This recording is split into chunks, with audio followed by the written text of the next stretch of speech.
Hello ဒီနေ့ကတော့ဒီ Sha Spicy လေးကိုစားပြတ်မှာပဲဖြစ်ပါရှင်။ကောင်းလားမကောင်းလားတော့စက်ကြည့်ပြကြပါအောင်နော်။အရင်ဆုံးရင်နွေးအိုးကိုတည်ထားလိုက်ပါနဲ့။ရင်နွေးအိုးပွဲပွဲဆူလာမှာခောက်ဆွဲကြောက်လေးကိုထည့်ပါမယ်ရှင်။ဒီနေ့ကတော့ငါတို့ပြုတ်ထားပါတယ်။ဒါကတော့သူတွေမှပါတဲ့အနှင်းထုတ်လေးပဲဖြစ်ပါတယ်။ဒီနေ့ကတော့ပေါ့ချင်လို့ပေါ့ချင်လို့ဖြစ်နေပါပြီ။ကျုပ်လေးလည်းပြုတ်ထားပါသေးရဲ့ရှင်ပြီးရင်တော့မမကြောက်ကလေးကိုထည့်လိုက်ပါရှင်မမကြောက်လေးကိုထည့်ပြီးတော့ပြုတ်လိုက်ပါမယ်ပေါ့နော်ဒါဆိုရင်တော့နူသွားပါရှင်နူသွားပြီဆိုတော့ဒီလိုလေးရလာပါပြီ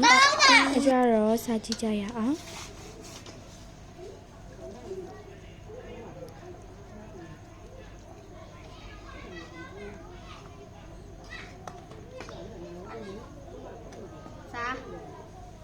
စားကြည့်ကြပါမယ်ကောင်းတော့ကောင်းပါတယ်ဒါပေမဲ့ extra spicy ကိုလုံးဝမမီဘူးပေါ့နော်ဘယ်ခောက်ဆွဲမှ extra spicy ကိုမမီပါဘူးရှင်အကြတော့ဗီဒီယိုရှည်တော့မှဆိုလို့ဒီလောက်နဲ့ရက်လိုက်ပါတော့မယ်အားလုံးပဲ bye bye နောက်ဗီဒီယိုမှာပြန်ကြည့်ကြပါမယ်ရှင်